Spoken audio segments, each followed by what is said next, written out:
नमस्कार, मैं अजय साहू और आप देखना शुरू कर चुके हैं शोरगुल टाइम्स।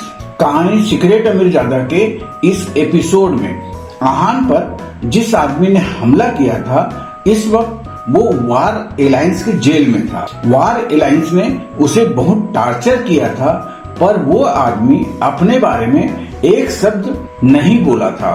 आहान ने रक्षित से उस आदमी के बारे में पूछा। रक्षित ने उसके बारे में बताया कि उसको इतना टार्चर करने के बाद भी वो अब तक मुंह नहीं खोला है। आहान उस आदमी का एक अफवाह फैलाने की बात कहता है। आहान की बात सुनकर रक्षित खुश हो जाता है। इधर सनाया फाल्कन इंडस्ट्री के सीईओ बन गई थी। यह बात जब सानिया को पता चलती है तब वो हैरान हो जाती है। सानिया को कुछ समझ नहीं आता। तब यामिनी उससे कहती है कि तुम्हें विश्वास नहीं हो रहा है तो नेट में जाकर सर्च करो कि फाल्कन इंडस्ट्री की नई सीईओ कौन है। सानिया इंटरनेट पर सर्च करती है। तब उसे यकीन हो जाता है कि सच में सनाया फाल्कन इंडस्ट्री की सीईओ है। सानिया को अब समझ आता है कि तभी यामिनी के तेवर बदले हुए हैं। इस एपिसोड की शुरुआत कुछ इस तरह से होती है। चलिए आगे जानते हैं इस एपिसोड में और क्या कुछ नया होता है। आहान के कहने पर अटैकर के बारे में अफवाह फैलाने के बाद गोल्ड आर्मोर सेक्ट हरकत में आ जाता है। रक्षित आहान को बताता है कि आहान गोल्ड आर्मोर सेक्ट से उस आदमी के लिए 3 लोगों को भेजा है। आहान का प्लान काम कर गया था। आहान ने रक्षित से कहा कि वह यह बात लीक कर दे। वार एलायंस ने गोल्ड आर्मोर सेक्ट के किसी आदमी को पकड़ा है। जब उन्होंने ऐसा किया तब गोल्ड आर्मोर सेक्ट चौकन्ना हो गया। उन्होंने उस आदमी के लिए 3 आदमियों को भेजा था, पर रक्षित ने बहुत चालाकी की। उस आदमी को दूसरे आदमी के साथ रिप्लेस कर दिया था। अब वो लोग कहाँ हैं? आहान ने बहुत एक्साइटमेंट के साथ पूछा। आहान ने सोचा था कि वो उस आदमी से ही गोल्ड आर्मोर सेक्ट का सारा सच पता कर लेगा, पर उसकी चमड़ी इतनी मोटी थी कि उसने उन्हें कुछ नहीं बताया था। मजबूरी में आहान को यह तरीका अपनाना पड़ा था। प्लान बहुत सीधा था। इस बार उनके साथ क्या करना है, इसका फैसला वार एलायंस लेने वाला था। आहान के अनुसार यह बात पता चल जाने के बाद कि उनका एक आदमी वार एलायंस में कैद है, वो किसी को जरूर भेजेंगे, भले ही उसे मारने या फिर उसे बचाने। जैसा आहान ने सोचा था वैसा ही हुआ। वो लोग इस वक्त वार एलायंस के मार्शल जेल में हैं। रक्षित ने कहा वार एलायंस ने उन तीनों को पकड़ लिया था। मार्शल जेल में ऑर्डिनरी जेल से अलग था। यह स्पेशल मार्शल क्रिमिनल के लिए बनाया गया था और इनकी सिक्योरिटी मार्शल जेल से 100 गुना ज्यादा थी। अच्छा, गोल्ड आर्मोर सेक्ट कैसे रिएक्ट कर रही है? आहान ने पूछा। गोल्ड आर्मोर सेक्ट बहुत बड़ा है। वो आसानी से वार एलायंस से इंफॉर्मेशन निकाल सकते हैं और वार एलायंस भी उनके बारे में काफी कुछ जान सकता है। गोल्ड आर्मोर सेक्ट रक्षित ने और गहरी सांस ली। उनका कहना है कि उनके लोग डिसीजन मेकिंग में बहुत अच्छे हैं। उनका इससे कोई लेना देना नहीं है। कोई लेना देना नहीं है, आहान ने कहा। आहान को समझ नहीं आ रहा था कि वो लोग ऐसा क्यों कह रहे थे।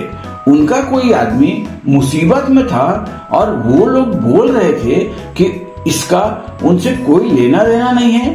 यह सच भी हो सकता है। रक्षित ने अंदाजा लगाया, नहीं, यह सच नहीं हो सकता। वो लोग मार्शल आर्टिस्ट हैं।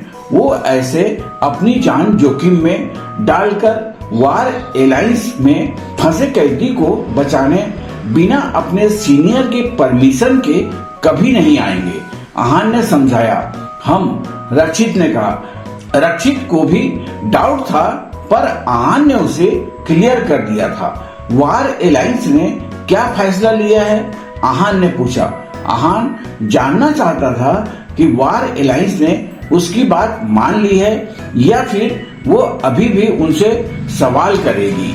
अगर वार एलायंस सीरियसली इस मैटर को हैंडल करेगा तो फिर गोल्ड आर्मोर सेक्ट को झुकना ही पड़ेगा। वार एलायंस ने उन्हें वार्निंग दी है कि वो 3 दिन में आए और इस मैटर को एक्सप्लेन करे।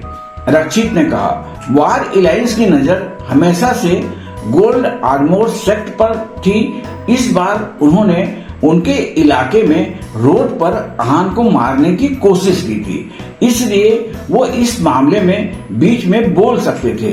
अच्छा फिर ठीक है, आहान ने कहा। आहान वार एलायंस के फैसले से बहुत सेटिस्फाई था। वार एलायंस इस बार गोल्ड आर्मोर सेक्ट को छोड़ने वाला नहीं था। आहान वार एलायंस के हेड मास्टर विक्रम तुम्हारे बारे में जानते हैं, वो कुछ दिनों से तुमसे बात करेंगे शायद। रक्षित ने आहान को बताया।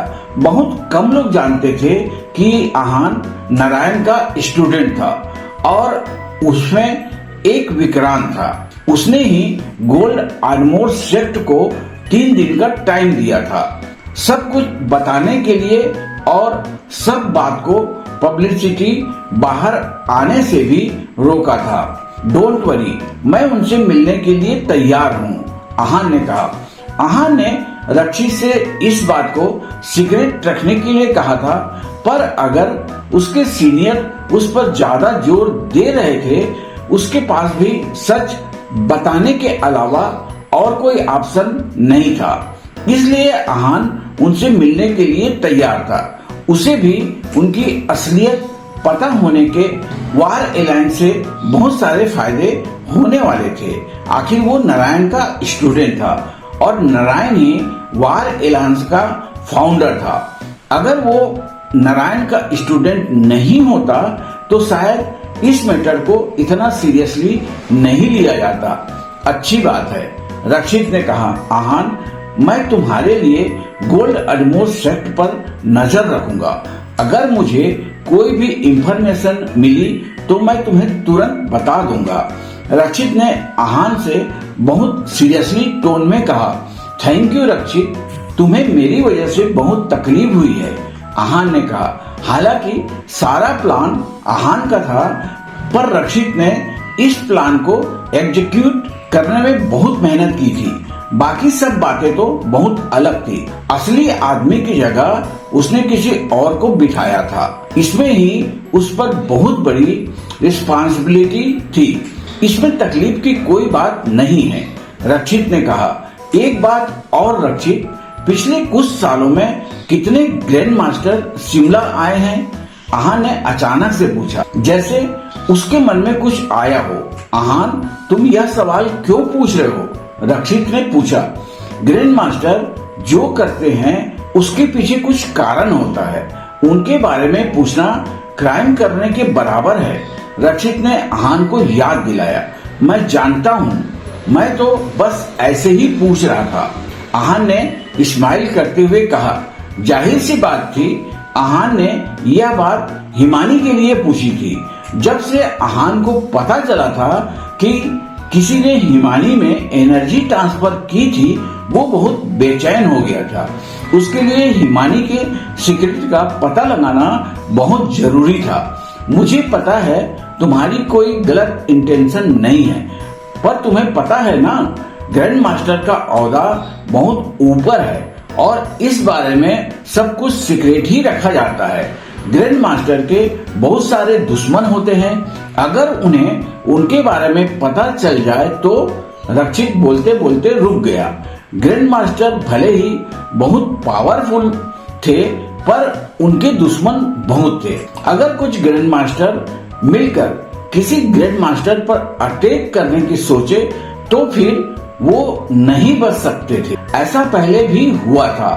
एक ग्रैंड मास्टर ने 3 ग्रैंड मास्टर के सामने दम तोड़ा था। उन्होंने अपना ग्रुप बनाकर उस एक ग्रैंड मास्टर की जान ले ली थी। तब से मार्शल आर्ट एलायंस ने यह रूल बना दिया था कि कोई भी ग्रैंड मास्टर के बारे में कुछ नहीं पूछ सकता। उनकी सारी मूवमेंट्स सीक्रेट होगी और किसी ने उनके बारे में जानने की कोशिश की तो उसे पनिश किया जाएगा। रक्षित, यह मेरी गलती है कि मैंने आपसे इस बारे में पूछा।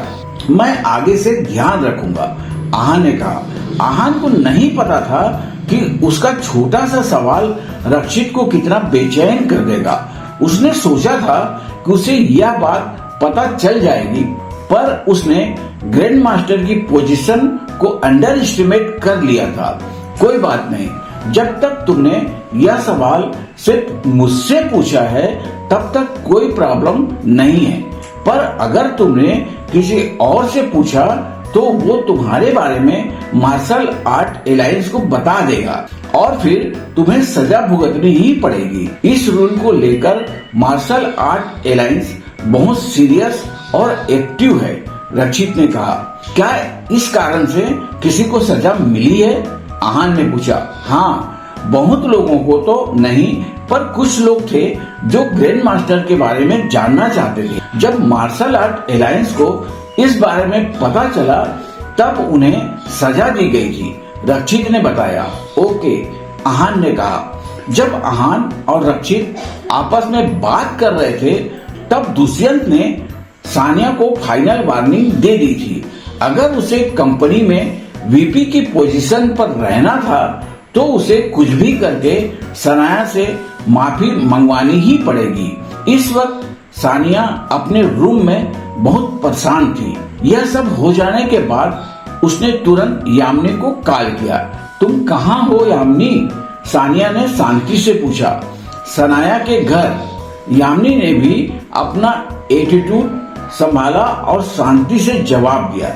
जब यामिनी यहाँ आई थी तब उसे सानिया से रिक्वेस्ट की थी कि वो सनाया की शादी किसी रईस घर में करवा दे, पर अब सिचुएशन अलग थी। सनाया कुछ एक बड़ी पोजीशन पर थी।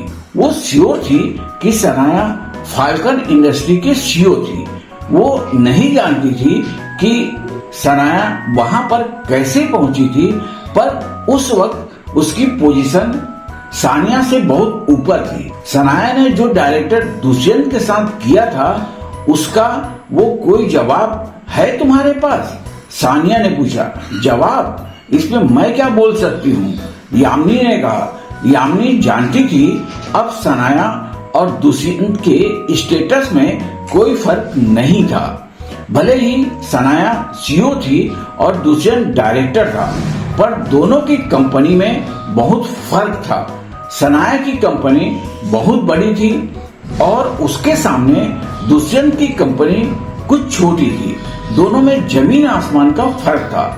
इसके अलावा अगर सानिया ने दोनों माँ बेटी को परेशान किया तो सनाया अपनी पोजीशन की वजह से इस मामले को हैंडल कर सकती थी। तुम क्या बोल सकती हो? तुम क्या बोल सकती हो का मतलब क्या है?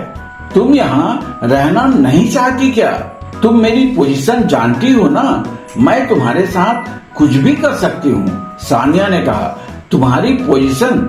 तुम कुछ भी नहीं बल्कि कुछ नहीं कर सकती। हम माँ बेटी का कुछ नहीं बिगाड़ पाओगे तुम, यामिनी ने कहा। सनाया की आइडेंटिटी पता चलने के बाद यामिनी का कॉन्फिडेंस बहुत बढ़ गया था। यह सुनकर सानिया को बहुत गुस्सा आने लगा। एहसान फरोश औरत, भूल गई तुम कैसे मेरे सामने अपनी डिवोर्सी बेटे के लिए रिश्ते की भीख मांगने आई थी। पर जब तुम मेरी सनाया के बारे में बकवास नहीं कर सकती। पहले जो हुआ सो हुआ। अब तुम्हारी जुबान से सनाया का नाम इज्जत से लेना, यामिनी ने कहा। क्यों? अब तुम्हारी बेटी के पर निकल आए हैं। वो आज भी डिवोर्सी और यूजलेस ही है, सानिया ने कहा। शट अप सानिया, मेरी बेटी को यूजलेस बोलने की कोई जरूरत नहीं है। मेरी बेटी के लिए रिश्तों की लाइन लग जाएगी। मुझे तुम्हारी मदद की कोई जरूरत नहीं है, यामिनी ने कहा। ऐसा भी क्या हो या जो तुम्हारे तेवर इतने बढ़ गए हैं? मत भूलो कि मेरी पोजीशन और तुम्हारी बेटी की पोजीशन में बहुत फर्क है। सानिया ने कहा, अच्छा तुमने फाल्कन इंडस्ट्री के बारे में सुना है? यामिनी ने कहा। यामिनी बहुत वक्त से सानिया को सनाया की असलियत बताने का मौका ढूंढ रही थी। अब उसे वो मौका मिल गया था। हाँ, फाल्कन के बारे में सब जानते हैं, मेडिकल में बहुत बड़ी इंडस्ट्री है वो। तो सानिया ने पूछा, तो तुम्हें पता है सानिया कहाँ काम करती है? यामिनी ने पूछा, तुम यह कहना चाहती हो कि तुम्हारी बेटी फाल्कन में काम कर रही है? अगर ऐसा है तो मैं बोलूंगा कि तुम बहुत ज्यादा सोच रही हो।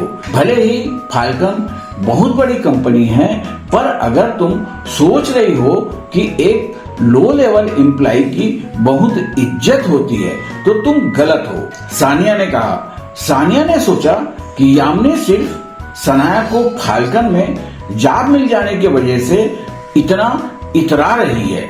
सानिया जानती थी कि फाल्कन इंडस्ट्री बहुत बड़ी कंपनी थी। सनाया को अगर वहां जॉब मिल भी गया तो वो एक लो लेवल एम्प्लॉय से ज्यादा कुछ नहीं थी।